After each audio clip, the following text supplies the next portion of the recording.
Bom dia a todos, a todas. Eu quero cumprimentar aqui o Helder, cumprimentar o Rangel, o Ministério da Agricultura, os senadores que já se retiraram, cada uma de vocês, e vou tentar ser bem breve. Esse debate sobre o setor produtivo brasileiro, ele tem algumas vitórias já alcançadas, mas inúmeras demandas a ser vencidas. Inúmeras. Eu sou de um estado, como disse, estado de Mato Grosso, que há alguns anos atrás, não muito, era considerado o patinho feio aí da agricultura brasileira e também do desenvolvimento. E foi justamente a agricultura, foi justamente depois da Lei Candir, naquele momento, em que tem um marco de desenvolvimento diferenciado e hoje passa a ser o maior estado produtor de quase tudo. De diamante, de girassol, de milho de pipoca, de carne, soja, algodão, milho, segundo de arroz e tantas outras coisas que demonstra a pujança daquilo que a natureza proporciona, mas que depois a tecnologia fez avançar de forma muito forte. É óbvio que, ao mesmo tempo, quando se explode uma produção como essa, eu vou usar o Mato Grosso como exemplo para conectar com o restante do Brasil, explode rapidamente e não tem logística, não tem estrada, não tem ferrovia, não tem hidrovia, não tem como escoar. E é por isso que se ouve muito dizer que o produtor, da porteira para dentro, ele faz a parte dele, que da porteira para fora não se faz a parte do Estado. E acho que é isso que é muito a importância da existência de organizações, das entidades ter se organizado, mas também da Frente Parlamentar da Agropecuária. Um ajuntamento de mais de 200 deputados suprapartidários, mais de 20 senadores, também suprapartidários, em defesa ou em busca de desburocratizar o setor produtivo. Nós passamos os últimos 30 anos, praticamente, criando leis ou deixando de criá-las, o Congresso sendo omisso, deixando o Executivo legislar ou o Judiciário legislar, trazendo enormes entraves para o setor produtivo. Acredito que a logística que vai avançar, a tecnologia que já avançou muito por conta do próprio produtor, da organização dele mesmo, né? E vem o mercado que conseguiu abrir esse conjunto de coisas que muito mais dependeu do setor do que do próprio Estado. Tem dois pontos que eu quero aqui me ater para deixar essa minha fala um pouco mais participativa aqui nesse evento. Duas coisas, a ideologia e o preconceito. Se vocês perceberem e anotarem como é tratado o setor rural brasileiro, com preconceito e usado, às vezes, através desse preconceito, a ideologia, é o que mais tem atrapalhado o desenvolvimento do Brasil. Vocês imaginem, a ser aplicado por um fiscal do trabalho, toda a regra do trabalho escravo, criado pelo Ministério do Trabalho, e não pelo Congresso Nacional, a mesma aplicação naquela propriedade rural, se ela for aplicada no transporte, por exemplo, na área urbana, o Estado de São Paulo pararia. A mesma regra, não precisa ser mais nem menos, a mesma. Na área ambiental, a mesma coisa. A mesma coisa. O Brasil é o único país do mundo que precisa de licença ambiental para plantar alimento, para plantar árvore. Na Amazônia brasileira, e aí eu volto a falar de Mato Grosso, o Mato Grosso resolveu ingressar na Amazônia Legal, não por questão ambiental, mas pela questão econômica, porque tinha mais fácil acesso a um programa da Sudam, porque não tinha outros programas para o Centro-Oeste. E alguns políticos passaram anos tentando retirar o Mato Grosso da Amazônia Legal devido a esse tratamento diferenciado. Você pode abrir uma propriedade em São Paulo, 80% dela para produzir. Em Mato Grosso só pode abrir 20%. E os outros 80%, o produtor é que tem que bancar aquela preservação sem nenhum royalty, sem receber um centavo. Se tiver um incêndio da natureza, provocado pela natureza, naquela propriedade, além do produtor ter que bancar o prejuízo, ele ainda corre o risco de ser autuado pelo IBAMA e ficar como criminoso e responder uma ação por muitos anos até ser preso, como aconteceu em várias situações.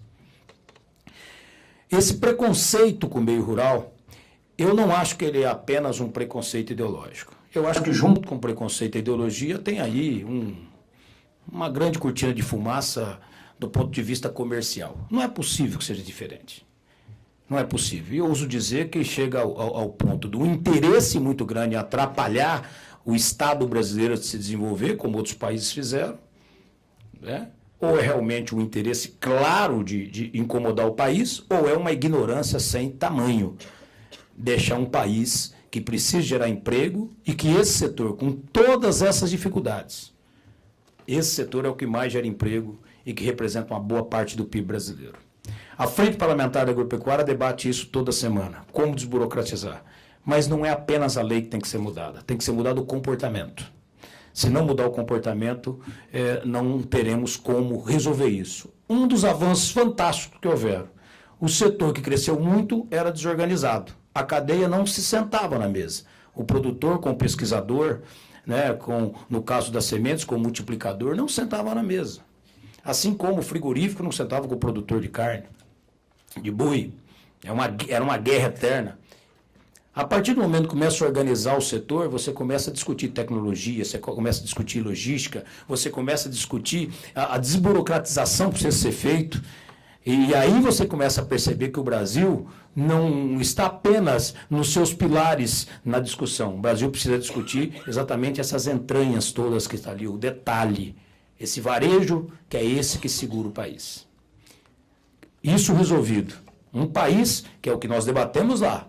Eu fui relator da CPI do INCRA e da FUNAI, eu sou relator da Lei de Cultivares, eu fui presidente da PEC 215, que está discutindo a questão da demarcação de área indígena. O Brasil precisa discutir esses temas com honestidade, com dignidade, com transparência, sem medo de enfrentar o debate. A questão trabalhista, a questão do trabalho escravo. Mas não. Nós temos um viés ainda no país, que tem uma boa parte de uma esquerda que não quer que a coisa aconteça, mas não é porque não gosta do setor, é porque tem muita gente que, combatendo isso, ganha dinheiro. Ganha muito dinheiro combatendo o tal desenvolvimento, ou o tal da sustentabilidade. Aqui foi colocado números. Todos esses números que eu falei de Mato Grosso tem 67% do estado preservado. Nenhum país produtor do mundo tem esses números. Agora há pouco tivemos debate da Jamanchi, lá no Pará. A notícia que foi dada, e que a Gisele Bündchen veio falar para a imprensa nacional, foi que nós não queríamos, que nós queríamos reduzir as reservas. Isso é igual aquele Black Friday, né? Que eles aumentam o preço uma semana antes para depois diminuir. Em dezembro, o Zequinha Sarney aumentou a reserva, na medida provisória. Nós não queríamos reduzir nada, nós só não queríamos que aumentasse. Sabe por que não queríamos que aumentasse? Porque já tinha 75% de reserva.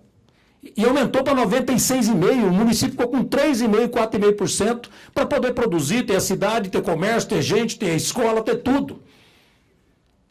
Mas a comunicação deles é forte. Mas vale, na comunicação, assim, o que vale não é o que a gente fala, é o que os outros entendem, né?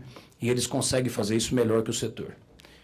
O setor, ele precisa melhorar em muita coisa, na tecnologia, na logística, no mercado e tudo, mas precisa principalmente melhorar na comunicação. Se não melhorar na comunicação, ele vai continuar sofrendo muito preconceito. Muito o sistema ideológico. Vocês sabem quanto que entrou no Brasil de dinheiro estrangeiro para ONGs combater ou pelo menos promover invasões de terra no Brasil? $1 bilhão entre 2009 e 2015. Várias organizações. Dizem que era para proteger o pequeno, o quilombola, o índio. Sabe quanto que aumentou de morte nesse mesmo período no Brasil, na área indígena? E não foi por conflito, por guerra, por tiro, por facada, por nada, homicídio? 178%. De cada 100 índios, 40 são crianças de 1 a 5 anos de idade. Morreram de fome. morreram de doenças infantis. Esse dinheiro que entrou não serviu para cuidar do ser humano dessas minorias que eles dizem defender. Então eles mentem. Eu apoio muito na imprensa porque eu combato isso. Eu não sou contra o índio, não sou contra o quilombola, não sou contra a minoria. E acho, e vou encerrar aqui com essa minha afirmação. Então cabe a minha responsabilidade dela. Não tem ninguém mais indigenista do que o produtor rural. Porque ele é o vizinho do índio. Ele que cuida daquela índia grávida na madrugada para poder levar ao hospital. Não tem ninguém mais ambientalista do que o produtor rural. Porque ele que preserva a nascente, o córrego, a mata. Não é quem mora em apartamento que recebe dinheiro de ONG e fica escrevendo artigo. É quem está lá, que apaga o fogo, que segura as coisas. Por isso que eu também fiz uma lei proibindo incendiar qualquer tipo de equipamento em operação ambiental. Eu nunca vi incendiar Ferrari em operação de tráfico de droga. Agora vai lá e incendeia, trator de esteira, vai lá e dá para a prefeitura, para o Estado, faz qualquer coisa. Mas o preconceito com a área rural é o tema que eu quero deixar aqui na minha fala. Ambiental, trabalhista, fundiário, em qualquer área nós temos um preconceito enorme com o setor. E é isso que tem que ser combatido. Isso tem que ser combatido. Por último, só deixar um registro, Rangel. O Brasil é exigido em tudo para exportar, no que trata da questão sanitária. É impressionante. Nós somos o país com a maior exigência ambiental do mundo. Do mundo. É a forma de nos amarrar. E é muito bom isso. Eu não quero que derruba mais nenhuma árvore, não precisa. Nós temos uma capacidade de aumentar a nossa produtividade enorme. Mas eu preciso dar informação a vocês. Quando sai a notícia que aumentou o desmatamento na Amazônia, geralmente ela sai de forma desonesta. Bem desonesta. Aumentar o desmatamento teria que ter uma divisão entre o legal e o ilegal. Ou não? Agora fala generalizado. O que é legal tem que desmatar. Você não consegue plantar soja em cima de árvore. Você não consegue plantar algodão em cima de árvore. O desmatamento legal dentro da lei tem que ser colocado a diferença dele com o ilegal. E não é colocado. Mas a exigência que sempre cai em cima do Brasil nesse ponto. Porém, o Brasil não tem a mesma exigência daquilo que compra lá fora. Aquilo que nós consumimos aqui no Brasil, nós não exigimos daqueles países que nos vendem a mesma exigência sanitária que nós exigimos daquilo que nós vendemos. Por que isso? Por que o Brasil tem que ficar sempre de cócoras aí para esse mercado? O Brasil é maior que isso. O Brasil é bem maior que isso. É necessário ter essa compreensão. Por isso que esse setor precisa continuar sendo discutido. Sem ele, grande parte da imprensa brasileira não teria condições econômicas, financeiras de se manter viva. Porque quem banca é esse setor. Muitas ONGs que nos criticam, que criticam o setor, não teria condições de estarem vivas se não fosse os fundos do setor da produção. É um masoquismo danado, né? Você paga para apanhar. É uma diferença enorme. E, por fim, eu acredito nesse setor porque eu acredito que a coisa mais importante do Estado brasileiro é, para manter uma democracia, justiça social, inclusão, é o emprego. O resumo é esse. Não tem nada mais miserável que o desemprego. Eu não sou produtor. Eu sou urbano. Eu não tenho terra, eu não tenho propriedade, eu não tenho interesse pessoal. Mas eu sou brasileiro e sou de uma região que sofreu todos os preconceitos. Era o maior polo madeireiro da América Latina.